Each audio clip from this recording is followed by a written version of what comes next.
Hello everyone, ಎಲ್ಲರಿಗೂ ನಮಸ್ಕಾರ.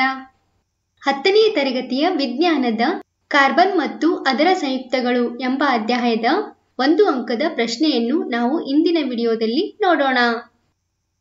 ಹೈಡ್ರೋಜನೀಕರಣ ಎಂದರೇನು?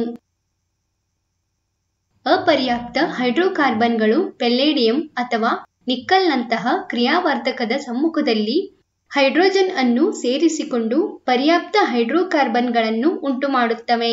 ಇದನ್ನು ಹೈಡ್ರೋಜನೀಕರಣ ಎನ್ನುತ್ತಾರೆ.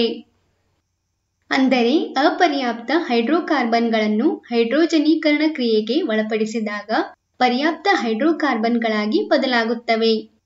ಈ ಒಂದು ಕ್ರಿಯೆಯಲ್ಲಿ ಪೆಲ್ಲೇಡಿಯಂ ಅಥವಾ ನಿಕ್ಕಲ್ನಂತಹ ಕ್ರಿಯಾವರ್ಧಕಗಳನ್ನು ಬಳಸುವರು. ಉದಾಹರಣೆಗೆ, ಅಪರ್ಯಾಪ್ತ ಹೈಡ್ರೋಕಾರ್ಬನ್ ಆದಂತಹ ಆಲ್ಕಿನ್ ಅನ್ನು ಹೈಡ್ರೋಜನೀಕರಣ ಕ್ರಿಯೆಗೆ ಒಳಪಡಿಸಿದಾಗ ಆಲ್ಕೇನ್ಗಳಾಗಿ ಬದಲಾಗುತ್ತದೆ.